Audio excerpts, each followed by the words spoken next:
welcome everyone to our new edition of the Henry III Roundtable. I'm Darren Baker, together with John Marshall, Michael Ray, and Huw Ridgeway. This is our 6th episode, and the first 3 were more or less devoted to the issue of aliens or alien favorites at Henry III's court. Something I always found a bit odd, because it seems to me that all monarchs have aliens at court. I think in the case of Henry III, though, it's more the issue of the length of his reign, which was quite long, and also the fact that he had been a boy king. So therefore, this idea that, well, he never grew up, and so he always needed to be surrounded by strong personalities for 56 years, if you can believe that. I personally don't, but anyway, and probably the most famous or most controversial of all these aliens was Simon de Montfort. So our last 2 episodes, we dealt with him. The first one, Simon comes to England around the age of 20, and he's a rising star at Henry's court. We can see why these two took to each other so well, best friends. Simon eventually marries Henry's sister and becomes brother-in-law. And then they had that spectacular falling out over money, of course. And the relationship more or less recovered by the time we got into the 2nd episode, which covers Simon's, well, rather disastrous tenure as the governor of Gascony. Then we get into the 1250s, where there is a more or less artificial reconciliation between the two. Finally, to 1258, the onset of the Reform period. And this is where I make the case, perhaps a lot of people don't agree with it, that Simon saw it as his opportunity, his last opportunity to make something of himself, because he comes from a very famous family, mostly crusaders, but compared to his father, his brother, his cousin in the Holy Land, he really hasn't achieved that much in England. And we might all agree he's a very ambitious fellow. And that's on the one hand. On the other hand, he's married to a very ambitious wife. Also, just the fact that he is a person who must have had a very strong personality, enjoyed very high stature in England, on the continent, and he made the most of it. He had that ability to draw people into his circle. He knew it. He made the most of it. And principally amongst the religious men, the bishops. So we took the 2nd episode up to the Battle of Lewes in 1264, which Simon won, a little bit with Edward's help, if you ask me.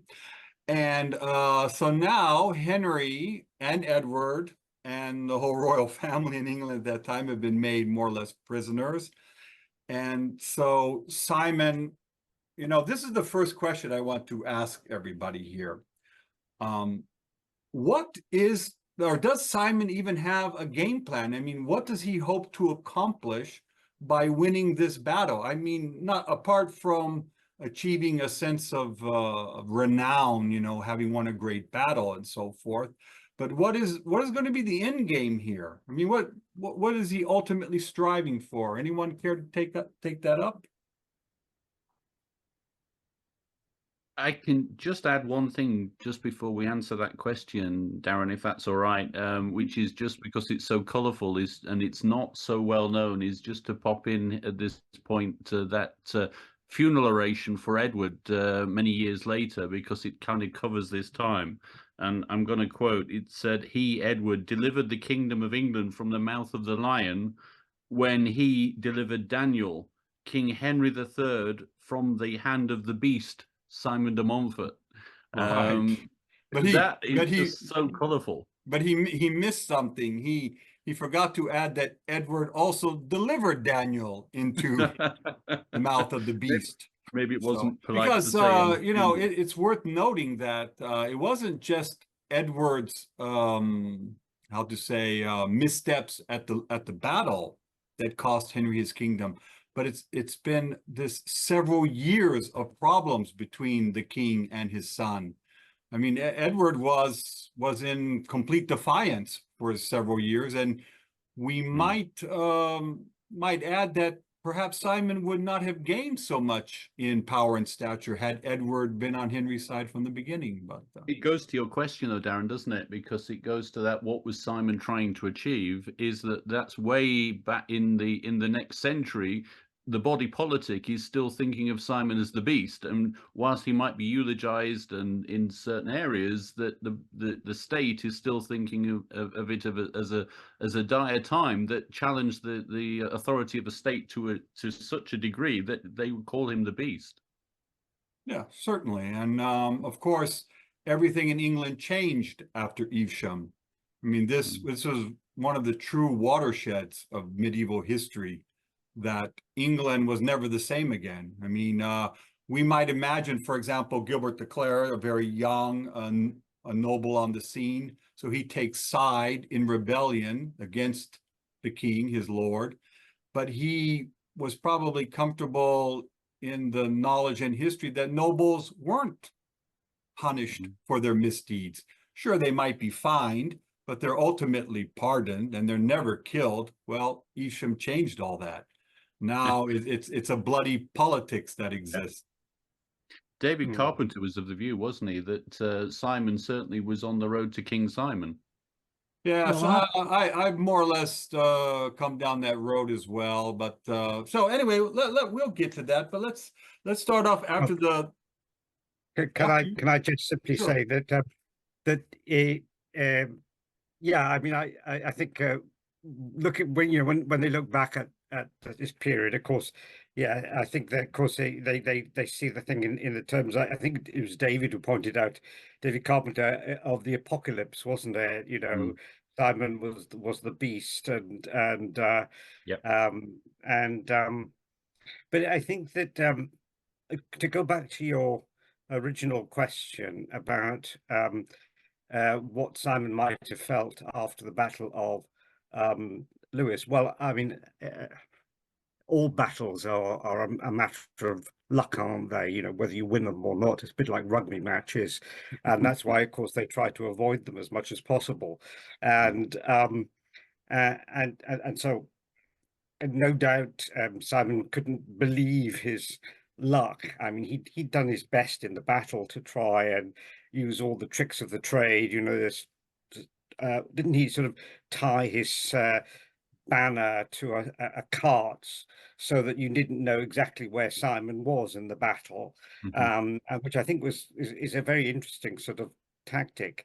But you know, in the end, I think that his forces, of course, were outnumbered. The king's forces were much larger than Simon's, and I mean, this is what I was going to say. Really, you know, if you actually sort of look at the sort of drift of allegiances, of course, you know, there'd been a real drift in the king's side, really, from the autumn of 1263 onwards.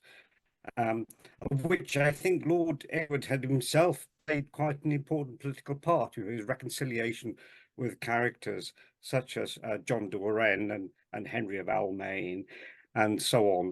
You know, a powerful group of people. Also the Labour group as well. You know, who had originally a quarrel with him in 1262, which had opened up, of course, the chance for Simon de Montfort, really, of course, looking back on it, for his various rebellions and the beginnings of the sort of Barons' War in 1263. So I don't think, you know, Montfort would have necessarily thought that he was going to win at Lewes. So he had to sort of think quite quickly, really, in an atmosphere which was, in a way, turning against him anyway. No, that's a good point. I think Simon, whether he wins or loses at Lewes, I think it's more or less his reputation on the line there. We might even see that in Richard of Cornwall, because I think the research more or less shows that Richard had taken the center line at the battle, and you can more or less imagine him asking Henry to let him be at the center. because what this would ultimately give him is the sort of reputation that he needs to take back to Germany, because he's still trying to consolidate his power there.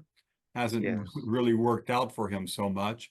But in the end, of course, it went completely against Richard, and he had to deal with ultimately the humiliation of being a captive and essentially a non-entity. But with Simon, I think to fall in battle in what he considered a crusade, it was really, you know, the battle itself was his aim there. Now, I don't know if that would be the same for the men under him, the bishops, at least. Maybe they were fighting to attain more or less an independent church in England. So all of these factors more or less brought these people into war against the king. You asked what Simon's objective is once he won Lewes. I think his objective really is he wants to run things. And the way he does it, you can see he has very few people. He only has 2 other councillors, doesn't he? When he starts taking over things, and he upsets people by his naked greed coming out, seizing the Earldom of Chester for his sons and so on, and the way he behaves himself. Even the famous 1265 Parliament, he only invites 23 magnates to that. You know, the whole barons, it's gerrymandered, and one can see people getting annoyed with the way he behaves. And I think that may have something to do with his downfall in the end. No, that's a very good point. Simon just liked to be in control of things. He sees himself on one hand and Henry on the other, and he's asking, why am I not running the show? Why is this fellow here there? So anyway, I was also going to say that a number of royalists, of course, had well, a number of people had their lands attacked in 1263. Wasn't Richard of Cornwall's manors, I think, attacked? Isleworth was devastated, wasn't it? And that's I think right. that's yes. what really turned him from a sort of moderate character to be a very pro-Henry person. That's right, and of course that's why you know, one of the reasons wasn't it, you know, why the royalists were pretty sort of harsh before the Battle of Lewes. You know, they declared this diffidatio, didn't they, of the Montfortians. You know, they were chopped off from the fealty of the king, and this was, you know, this was pretty sort of vicious stuff. Well, but Richard of Cornwall, I think they could do it. Richard of Cornwall had more or less tried to play a double game there, because his support really was vital to Simon's offensive of 1263. And basically Henry had to buy him back to his side. So Henry was a type to more or less forgive and forget, but Simon wasn't that type.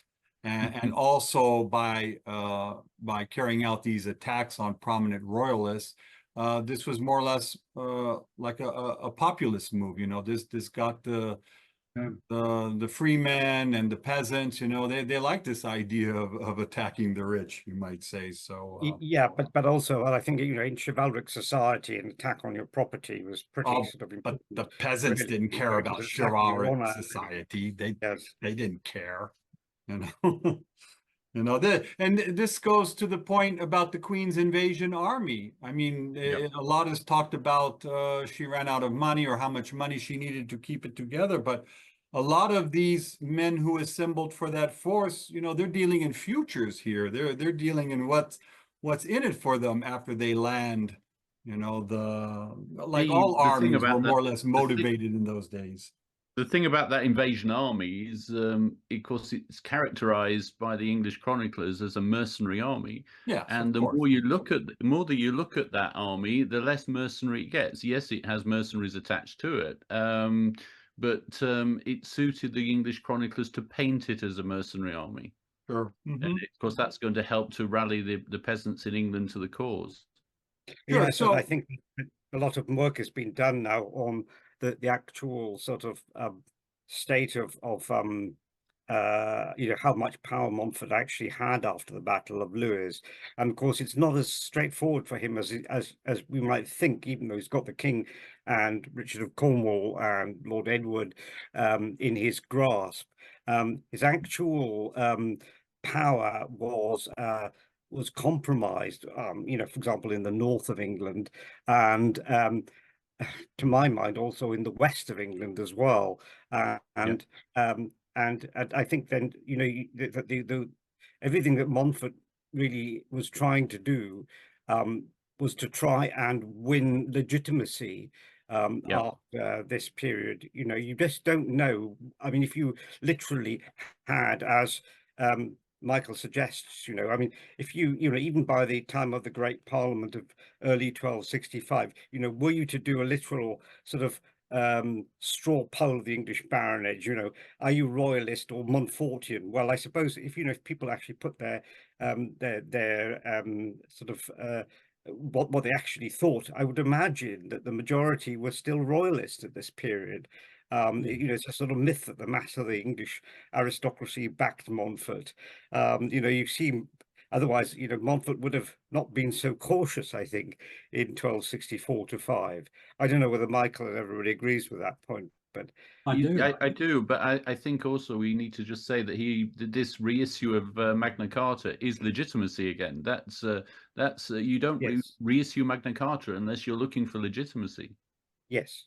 Well, but that's more or less cynical on Simon's part, because as John Madicott pointed out, the idea of connecting Magna Carta to the provisions of Oxford, it never formed part of Simon's political plan. He never appealed to the clergymen or the masses saying, we must protect Magna Carta here. It for all intents and purposes, it didn't even exist until they stood before Louis. They were trying to bind Louis's hands by saying, oh, Magna Carta is at stake here. But raw cynicism of this form is very much the way Simon operated. I think we can all agree on that. So we're now in June 1264, and Simon has taken the royal family hostage, or has imprisoned them. So what we have here now is he, I think within 6 weeks of the battle, he has summoned a parliament consisting perhaps of knights, maybe even some freeholders. We don't know exactly who attended this parliament, but it sealed the ordinance, as it's known, basically investing power in a council of 9 who were under the direction of 3 electors, Simon one of them. And this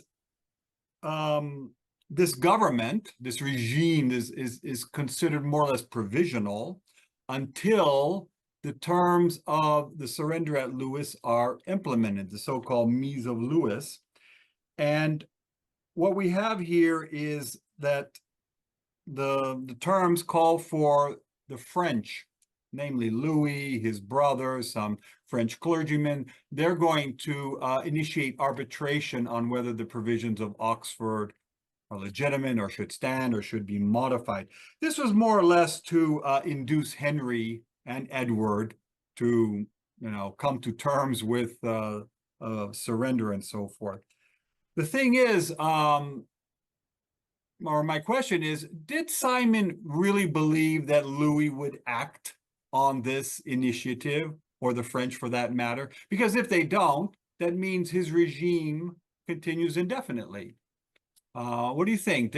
Was Simon acting in good faith by bringing in Louis and his? Well, he'd already lost with Louis once, suddenly on the Mise of Amiens. So I don't know why he would have expected to get a different answer. Exactly. Yeah. It's always surprised me. I know that there was such a close relationship between Simon and Louis. However, the fact that Marguerite de Provence, a Savoyard, was Louis's wife and queen, it's always, in the end, Louis was always going to listen to her. Well, and also the why would the outcome be different? Well, because as Louis pointed out, 2 popes had quashed the provisions. And Louis, being very pious and very much attached to the Church of Rome, he's not going to go against them.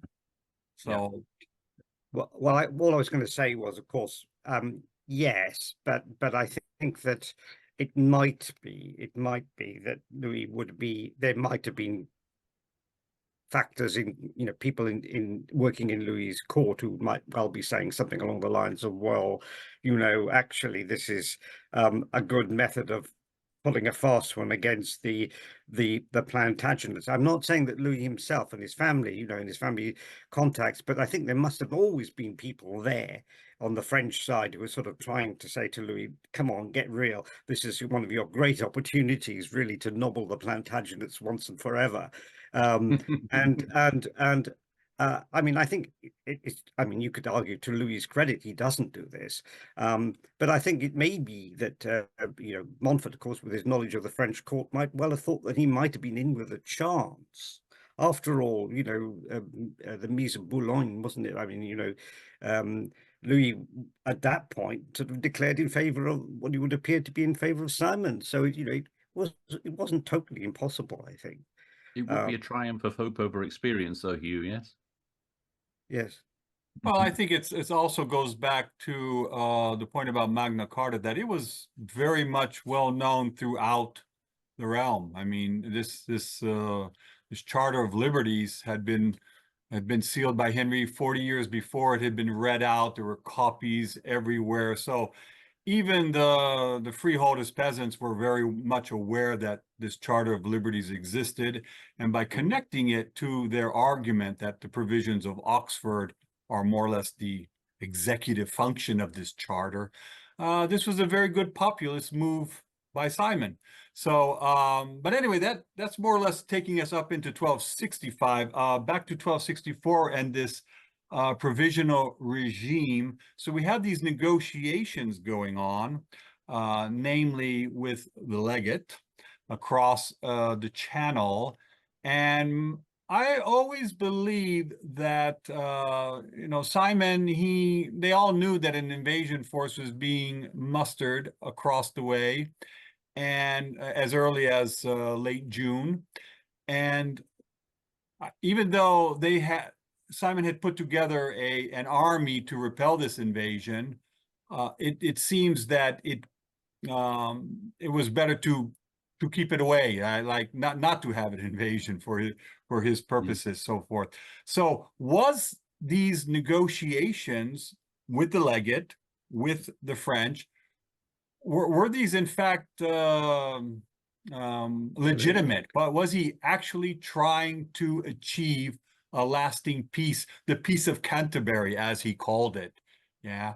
What was this in fact a legitimate outcome, or was Simon just buying for time?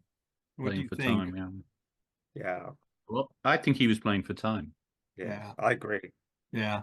Well, I think that's kind of a foregone conclusion, and the death of the Pope in the middle of it just sort of added more or less to his thanks to But the failure of the Queen's invasion, I think, was a very, of course, I mean, to state the obvious, really, it's a very, very important point for Montfort. And and I think, as David Carpenter's book shows, I mean, if you look at de Montfort's position by the early months of 1265, he looks in a much stronger position. And you can see that, in the terms of the provinces as well, that the marchers had been apparently knocked into a cocked hat. Even the rebellion in the north against Montfort, the number of castles, of course, that now were not in Montfort's hands. Royal castles have been reduced quite considerably. In fact, I think there are only a couple, including Richmond, of course, still Richmond, yeah. not in his grasp. And so things seem to be going much better, but I think it's the failure of the Royalists to deliver their counter blow rapidly after the Battle of Lewes. I think that was a major plus for Montfort at that particular point. But It was also, this playing for time. Sorry, this playing for time works, Darren, doesn't it? Because the army doesn't come. It's been said that it runs out of money. It's been said that the weather was bad in the Channel, and it wouldn't be the first invasion that was thwarted by bad weather in the Channel. But as I was saying, that you also have this wonderful sort of fortuitous death for Montfort in Switzerland, where this guy, this Swiss German guy, Kaiburg, dies, last of the clan, and the Habsburgs threaten Peter of Savoy's lands in this part of the world, and of course that draws Peter of Savoy away from the Channel, and you're then left with no invasion coming. sure. Of course, had they sailed, it would have been presumably a big naval battle. But I was just wondering where you thought they would have gone. Presumably, they would have gone to Pevensey, wouldn't they? Which Sure. would have had the capacity Harbour. to have sheltered an army as they established a foothold. That must have been a very dangerous prospect. Maybe try to sneak in around Bristol, or up around the Well, of course, yes, Marcher Bristol was country. very. Bristol Yeah. Castle was Yeah. you're right, under Because Waller under Wallington Basingburn. Yes, still in sure, Royal's hands. ultimately the invasion force that did come in May 1265 did more or less take that back door route there. So Yes, it did. Yes, it was a fair point. Into Pembroke.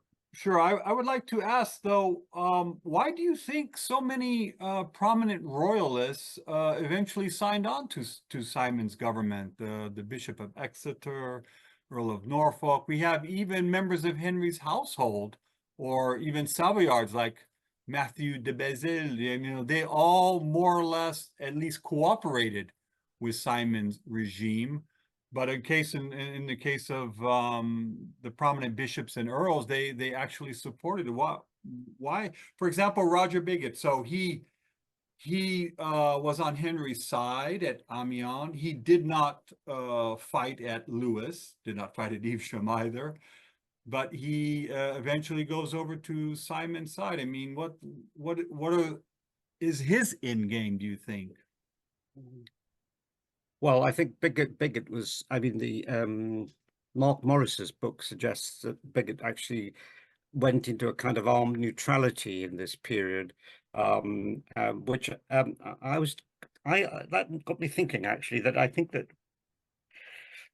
I mean, although I said previously that the bulk of the aristocracy would probably favor the king, I think they would, at heart, but in reality, I think a lot of them, of course, now were at a loss as to what to do, and Realpolitik. and I think that this must have been a big both opportunity and a challenge for Simon de Montfort. And hence all this quest for legitimacy in this period. And I think really for an awful lot of people, they would feel, well, the best thing to do really was to keep their heads down and hope that some form of government would continue. I mean, the alternative was the sort of worst fruits of civil war, which of course is anarchy. And of course, you do see some anarchy breaking out as well, where legitimate royal power, seems to be compromised. You see some of the Castellans, for example, the royalists. Both royalists said Bristol and Montfortians at Corfe Castle, for example, look at the West Country, coming a law unto themselves. And all this is all to do with this great horror of that could happen of anarchy. Yeah. And so, no doubt, a lot of kind people of, just couldn't do anything other than hope the government of some sort would continue. Right. But I'm wondering if maybe Simon and the bishops are in the initial phase after the battle, reassuring everybody, more or less saying, all right, Henry is still the king. All right. He's going to, everything's going to be as legitimate as it was before. So he's more or less making these promises to people like Roger Bigott and the bishops. But in fact, oh yes, as with the negotiations, perhaps he's not acting in good faith. Maybe he has no intention of ever allowing Henry to Well, have power again and Edward to free Edward. I mean, I think, you know, as in 1258, they were doing everything in the king's name. Right. I found a very amusing example of two Dorset knights who obviously fought on the Montfortian side of the Battle of Lewes, but received a reward for what they had done for the king at the Battle of Lewes. And I just couldn't understand this. And I suddenly sort of had a thought, well, perhaps actually this is a nice example of the way in which paradoxically, what the Montfortians were doing was going to provide better royal government, and even possibly to have King Henry as a kind of figurehead, but with better advisors, and of course this was the way out. I think that they were trying to work on, weren't they, all this time? But Even it's the very Song of Lewes is a interesting. bit like that. Well, it's interesting. And after 1258, after the enactment of the provisions of Oxford, John Manville is very much a part of the government. He's very active in it, as a royalist or not.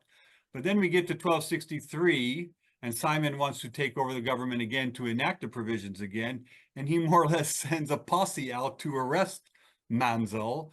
So in the first phase of reform, Manville is considered a very prominent counselor, and now 5 years later, he is more or less declared an outlaw by Simon. So I'm more or less wondering if Simon, in fact, is coming to power with the idea of more or less putting his own faction in control. But he's telling everybody, he's reassuring everybody that no, everything's we're gonna have continuity here. Don't worry about that. The double speak. When you read the archives for this time, the double speak on behalf of the government, this in Henry's name, that in Henry's name. Yeah. It's almost amusing when you read it. It does bring a smile to your face to read it now. Yeah, I like to think of Simon riding around with Henry's small seal in his tunic. Just ready to. But if you look at things from Worm's eye view, from the provinces, this is probably what, in a way, what people, a lot of people might want, really. They prefer to have, because royal government normally meant an ordered realm, you didn't live in castles, you lived in manor houses, and the normal processes of justice and so on went on. And I do think there was this big problem of law and order in this period, and hence, of course, the keepers of the peace being appointed. And Simon the only one. Simon the only one allowed to ride around with horses and arms. So there is this sense in England now of safety and security, much like in America today. Everything's about security, freedom. Yes. Oh my gosh, it's unbelievable. You get this thing in the immediate aftermath of Darren, we're going to have to start again. Yeah, we're going to have to come in, I'm afraid. So we're going to have our 1 minute again, everybody, and then we'll come back. Excuse me. We will pick it up. So I was just going to very quickly say, you have this thing at the end of the English Civil War, is that they overthrow the king and then don't really know what to replace it with. And I think you get that a little bit with Simon de Montfort as well, that they overthrow the regime and then think, now what? That's true. Let's move on a little bit to the Song of Lewes, because, as you know, I'm writing a book, The Confessions of Edward I, and so I have Edward at Kenilworth during these Christmas celebrations, and at one point his confessor and other clergymen are invited to a hearing of the newly produced Song of Lewes, although it didn't have a title in those days, and where Simon is extolled as the defender of England, and Edward is more or less cut down to size in this. So I really wonder if that work was Simon's own initiative, that he more or less commissioned it. that he wanted something to immortalize him, much as his father had been immortalized. What do you think about that? Well, can I just simply say, one of the things I always remember when I was an undergraduate, I had to sort of hack my way through the song of Lewes, and it's virtually unintelligible in places. The Latin is extremely difficult. I don't think it was really composed to be recited publicly or anything like that, because I think I mean, it is true that perhaps the beginning and the end, there are some punchlines which might come out, but quite honestly, I don't think it was really intended for public entertainment. It's a very erudite attempt to look at the issues going on at this period, obviously written by an academic, and probably for academics to read. I mean, there's only one manuscript of it, isn't there? So, it never really became a bestseller. Well, I don't think it was meant to be. I think this was Simon looking to posterity. He didn't he didn't want because, and this is an important point about this whole period. Simon had so much support amongst the friars that these people are scouring the countryside, they're extolling his name and so forth. So he had enough support amongst the English masses. But he is looking to his own fame in the future, I think, with the song. Yes, I always remember when I had to do an essay on the new mendicant orders of the 13th century, and I always remember being struck by the constitution of the Dominican order. Now, I don't know anything about the Franciscans, I confess here, but the Dominican order, if you look at their constitution, it's remarkably like something like the provisions of Oxford, because it contains what you have here is authority, but authority which has to submit to scrutiny of the General Council, even to a sort of a body of councillors who go around with the superior, and I think that this must have been something, and which is very much sort of being sort of discussed in academic circles at that stage. And of course, one of the stimuli for all that, of course, was the growth in papal claims as well in this period. You see people like Matthew Paris constantly struggling with this, and the sort of growth of layers of episcopal bureaucracy growing in this period. So people were, worrying about authority, and in one sense it's a good thing, but on the other hand, what happens if it gets into the wrong hands? Right, but Matthew Paris struggled with friars as well. He struggled with everybody. But interesting to your point there about the Dominican constitution is that Saint Dominic was very good friends with Simon's father. And that we might even see that Simon's father, his famous Statute of Pamiers, which also has a lot of this authority-based regulations, maybe that influenced Dominique to my supervisor, Barbara Harvey, she said to me that if you actually look at the way which people were elected, even under the provisions of Oxford, how you have two people to elect some other people. This is a very interesting sort of, again, it's a bit. She said it was a bit like the way in which when they did have freedom of election, monastic chapters elected their abbots.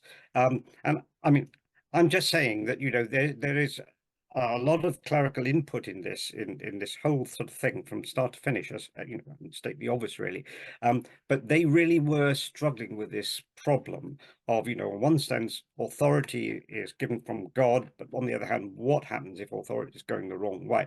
And they were debating this genuinely in universities at this period, and so you find of course churchmen divided, as indeed so many other people were, classes of society. They weren't all for Simon de Montfort, and they weren't all for the king either. This was these were open questions. But this is also, it goes back again to King John's reign. all the harm that was caused by the interdict and the civil war that followed. I mean, England needed decades to come to terms with all that had happened. And Henry is growing up through all of this, changing through advisors and so forth. But you have ultimately the growth of local political power essentially comes out of all this. Yeah. So by the time 1258 comes around, you know, we saw already in 1254 how the Queen is summoning local knights to advise or to talk more or less about Yes. an aid. So the localities definitely play a huge role in the reform period. Everyone Yes. knows that, and perhaps Simon knows it better than anyone. I know, but it's one thing to get their advice, and the other one thing to do what you know to do what they tell you to do. You know, that's of course the big difference. But David Carpenter says on this in the Song of Lewes, I just read it the other day that he says a really interesting thing that Song of Lewes does not advocate the dethronement of Henry III. Not publicly, not publicly. No. But because again, we're talking about a different age here. I mean, when it came to 1327, I'm not an expert on that era, but I don't think there was anybody who stood up for Edward II against deposition. But in 1258, I mean, the whole idea of deposing the king would have left everyone in horror, I think. So I think Simon, as we're saying here, is more or less he's playing for time here. You know, slowly in steps with, as John mentioned, or Michael, the transfer of Cheshire to his son. You know, I think he's just more or less waiting for Henry to leave this earth, and perhaps Edward by some other fashion as well. So. All I was going to say is, following on from this, when we get to Evesham, of course, Henry is forced to go into the battle. He's dressed up in the armor of Montfort. Do you think that Montfort was setting him up to be killed? I don't think so. And the question of violence against the royal family, you remember when there was the attempt to break out Edward I, the Lord Edward from Wallingford, the constable threatened to kill him if the besiegers didn't go away. And that happened again. So in other words, violence towards the royal family was part of this 1264-5 period. Yes, and I think during war, you know, I suspect because war, a battle was seen as a sort of a time when God could actually make his point. You know, he gave support to the victor. At least you could argue that, and I suppose you're right, really. Yes, yes. Simon also had his own history to more or less fall back on. As we mentioned, his father was one of the most famous generals of his day. He won the Battle of Muret and against all odds. So this more or less could be sort of considered divinely ordained as well.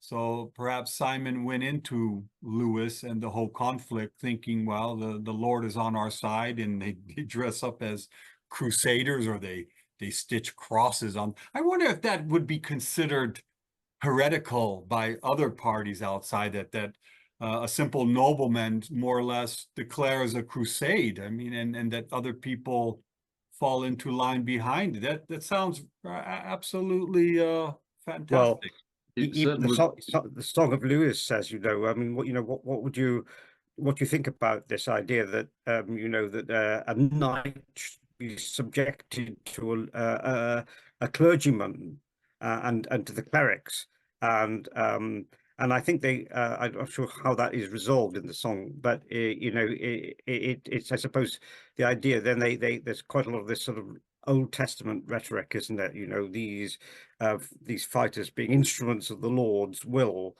so I suppose that's the sort of way in which it's resolved. But you know, the other thing about Montfort is, you know, Montfort resorts to what we would regard to as unchivalric, dirty tricks. You know, the idea of killing the king in his and also this, as I said about in the Battle of Lewes, tying his banner so that, you know, you didn't know where Montfort was in the battle and all this. And John Gillingham wrote a very interesting article about this many years ago about what is regarded as chivalric behavior in battle. And it's actually quite hard because on the one hand they did preach, you know, nobility of actions, but they did sort of permit dirty tricks, what we would regard as dirty tricks. Well, but Hugh, you have the most famous example of all, William Marshall.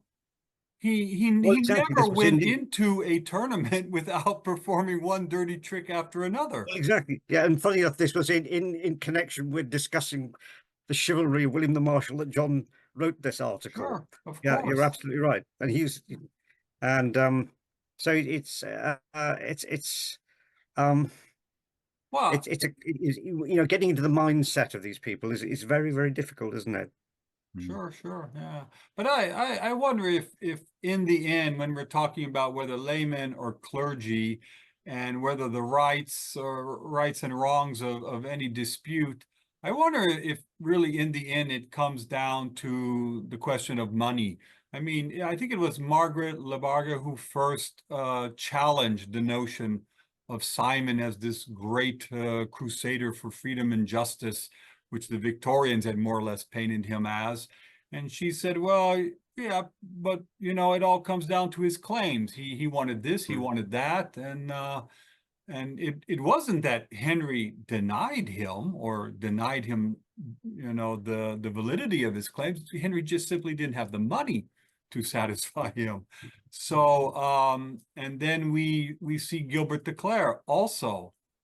He has his claims, and everybody is throwing more or less their claims into the deal here, and ultimately Yes. it all comes down to Henry trying to satisfy everybody.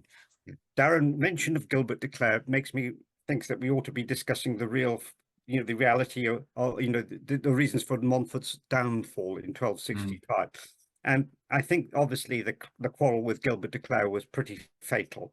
But I wonder whether actually, of course, people began to get fed up with de Montfort even a bit earlier than that, especially whether the arrest of Robert de Ferrars, Earl of Derby, in the 1265 Parliament. And I think that, of course, this was a big problem. And if you actually look at, I think that there is some evidence of a hemorrhaging of support for Montfort. If you look at various knights in the southwest, you discover various people beginning to sort of become less loyal to the sort of baronial cause. And of course you wonder, well, when did this happen? When did they switch sides? Well, you know, you can discover this because they weren't punished after the Battle of Evesham. They were Montfortists at some point, but by 1265 they're royalists. Well, when did this happen? Well, of course, I think one of the big triggers was the quarrel with Gilbert de Clare, you know, because he had all these big networks in the southwest. But if you look in Devon, one of the things that must have really annoyed a lot of Devonians was the way in which de Montfort took over Richard of Cornwall's lands and gave them then to his son, and tried to get, you know, there was this disgraceful attempt to marry off his son to the Countess of Devon. And I think, you know, a lot of people began to get fed up with de Montfort and his sons. Well, they saw it as kind of a criminal family enterprise, because even the piracy of the Cinque-Ports, this was well known, that more or less, and then the wool trade and the embargo, that this was all coming from the Montfort family. They were controlling all this. They were taking their share of profits and everything. So I think people, or at least the mid-level knights and barons, woke up to see, you know, we're supporting a mafioso at the head of our government, so forth. But the longer he was in power, the less he had supporters, really, wasn't it? And this was Well, his problem all along. You know, Montfort is like Napoleon. He doesn't make very good allies that don't stick with him. You know, his allies don't stick with him. There's something about this man. It's too egotistical. He's not a team player. Yes. but I think in the end, he still was very much dependent on the clergy for support, and I think they stayed with him to the end because they had more or less thrown in their lot at the beginning. But as I suggested early on, it was a different age. It was an age when getting a pardon was very simple. I mean, we look at the Montfortian bishops.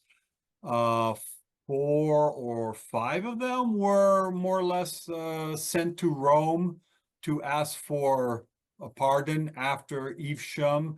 All of them received it, but of course it was just a matter of, you know, pack up the saddlebags full of gold and all will be forgiven.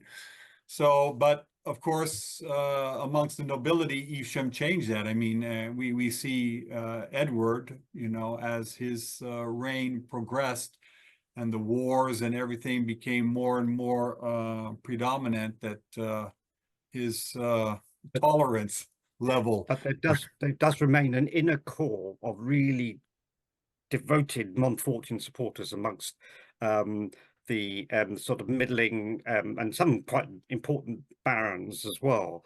And I think that they're a very interesting group. You know, the so-called young, they were called the young bachelors, weren't they, by Thomas Wykes, who supported Montfort in some cases to the very death in the Battle of Evesham.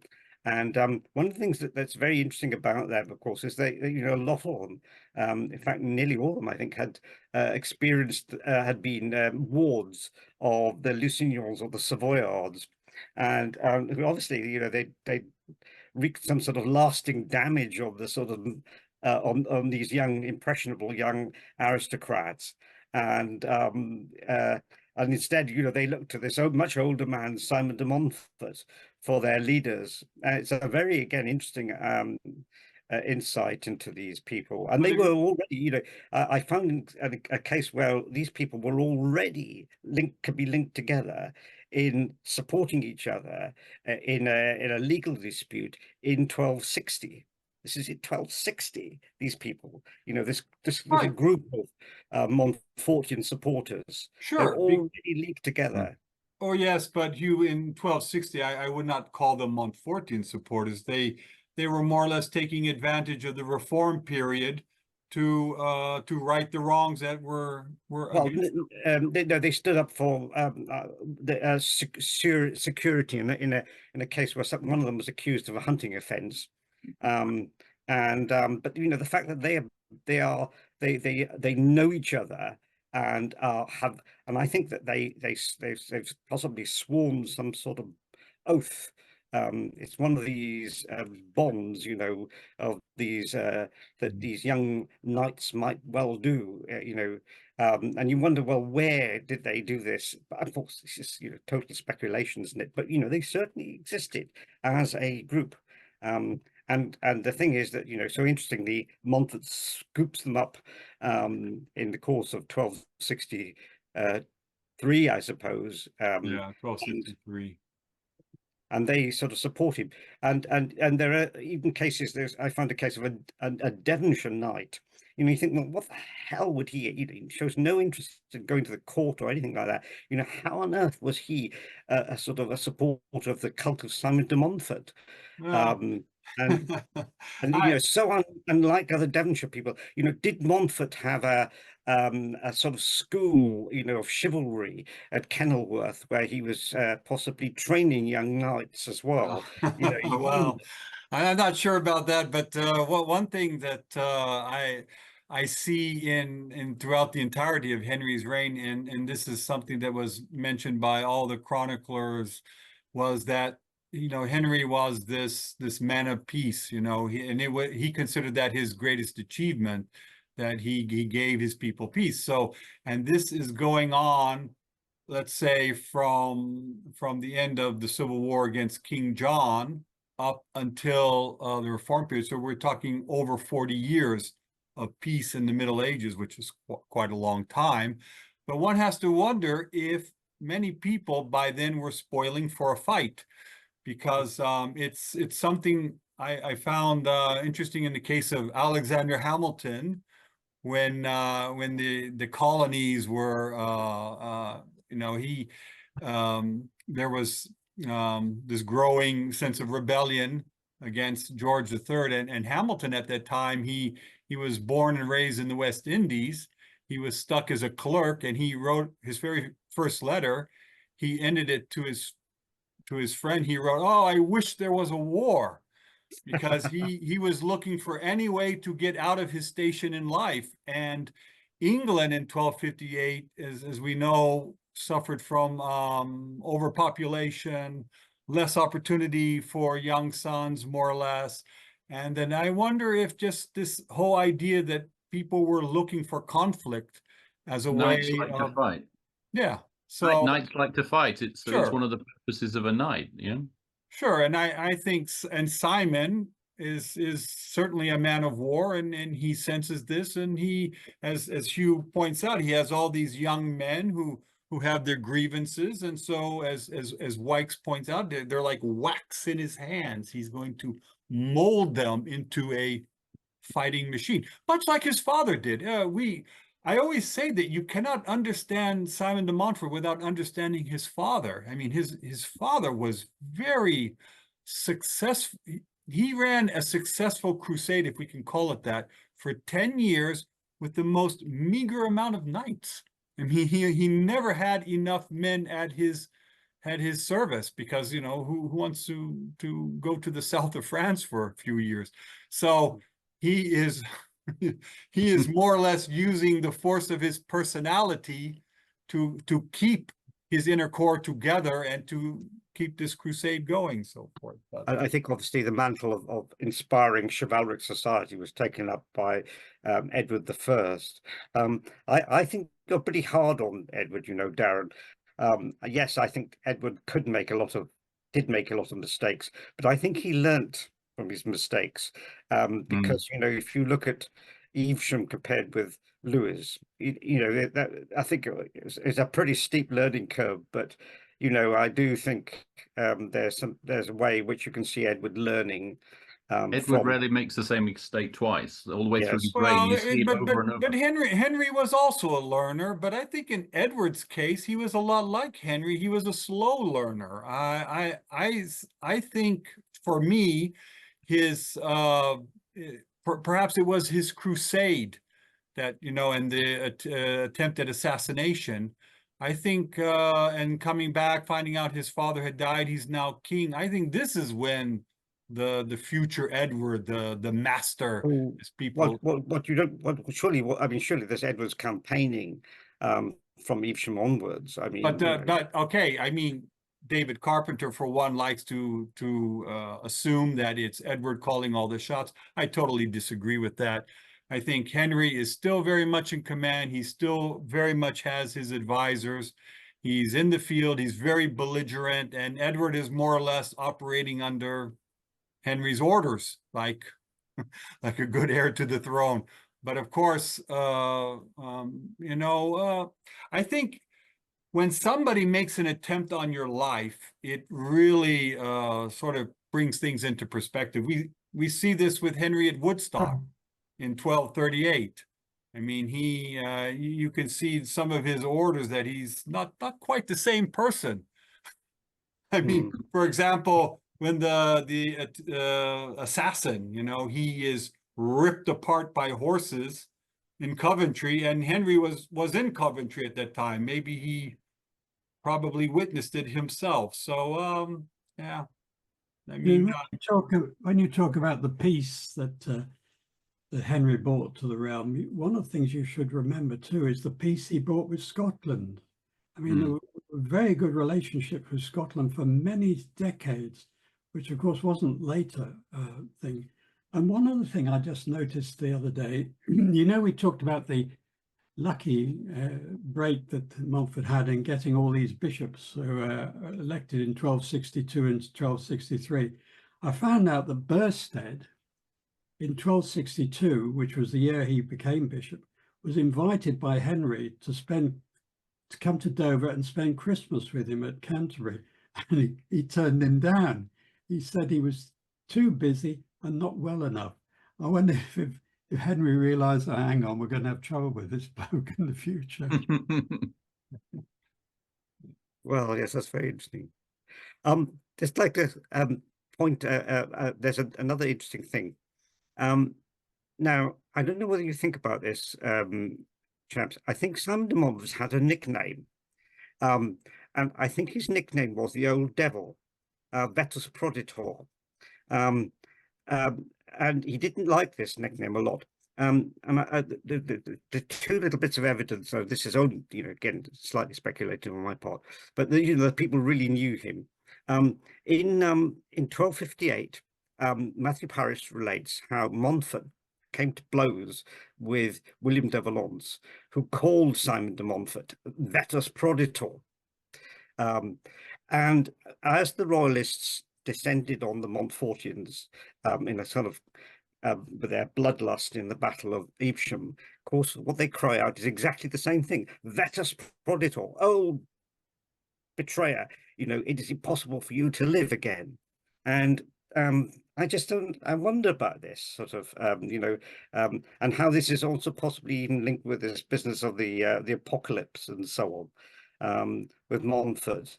I don't know. It's only a suggestion. Well, I think interesting, more to the point, I think William de Valence was accusing Simon of being a traitor over the failure to turn back the Welsh, which was indeed the case. But interesting to that point, how Matthew Paris describes it, that when Montfort rushes at William, Matthew, who ended up more or less admiring Simon for the most part, he called him, he was lost in a fit of madness, that he just sort of lost it, and that he would have killed William had Henry not intervened. And I'm wondering if this aspect of Simon's temperament sort of persisted throughout this period, where he just completely, got lost in a fit of madness. This is very much, I mean, the sort of line that David Carpenter always takes with Simon de Montfort, and ultimately Montfort was prepared to kill, yes. And he had that killing instinct in him, and in the end, he would pursue a vendetta. He would, and there's that wonderful account, isn't it, of the Northerners, that they came they came to sue with de Montfort at the end of 1264 in a campaign where Montfort wasn't even there. And it was because, of the harshness with which Montfort dealt with the marchers, forcing them into exile, so the Northerners feel, well, this is dealing with Simon de Montfort. Montfort is sort of as tough as old boots. Sure, and when they go to chop him up on the field, this is more or less this group around him saying, it's him. So let's have at it. But one thing I like to point out about Henry, because he's often presented as, again, the boy king who never grew up. There was that famous episode on the Thames when there was a thunderstorm, and Henry his barge put in at the palace of the Bishop of Durham, and Simon was using it at that time. So they came in, they met there, and Henry was afraid of thunder, and Simon's telling him, "Don't worry, the storm has passed." And Henry makes that famous statement, "I fear you more than all the thunder and lightning in the world." And I always see this as Henry at this time, July 1258, more or less telling himself and Simon, like, okay, we've started this reform period and it's for the good of everybody. But if things go wrong, it's going to be because of you.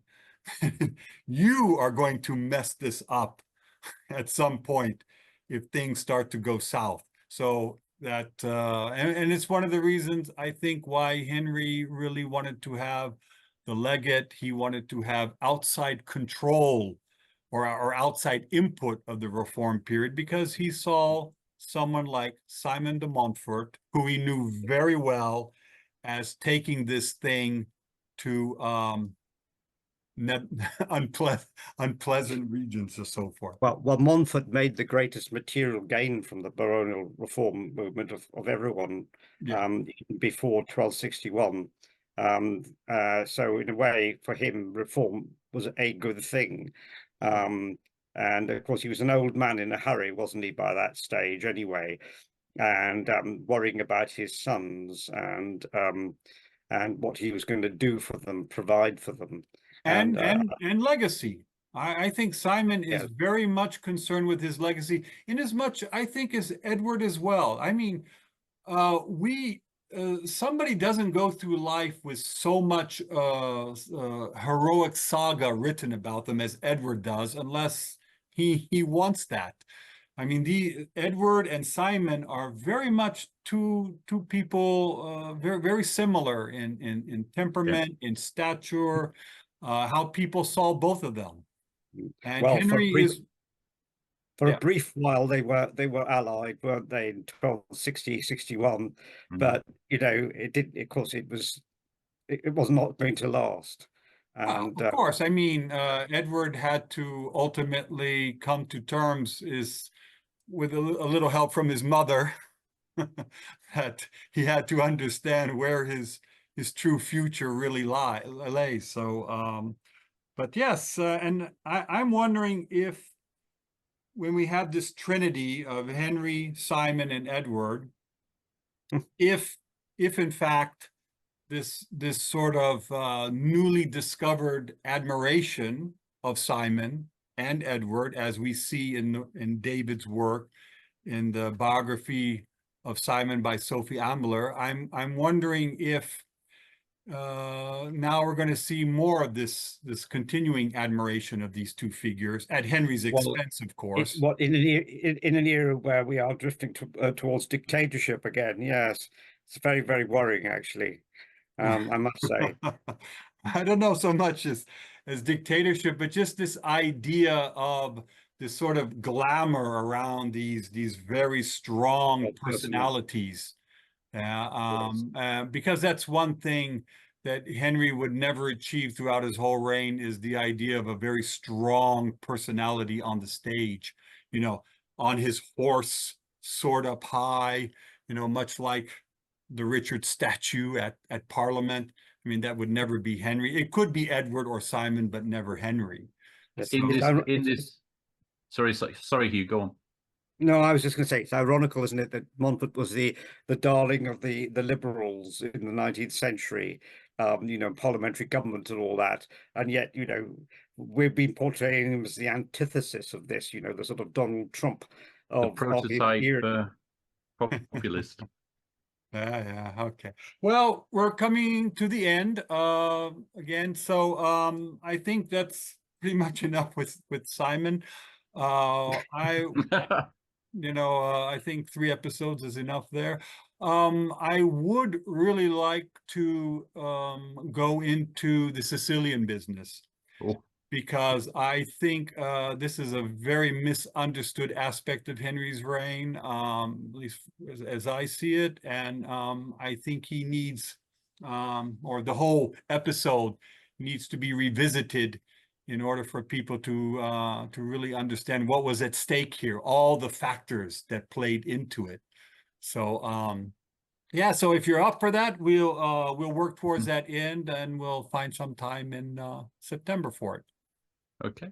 Okay. Right. Well, have a nice summer, everybody. Okay. Yes, nice Thanks to see you again again. for joining, and Thank you once again, Darren, for hosting this. Yeah. Pleasure as usual.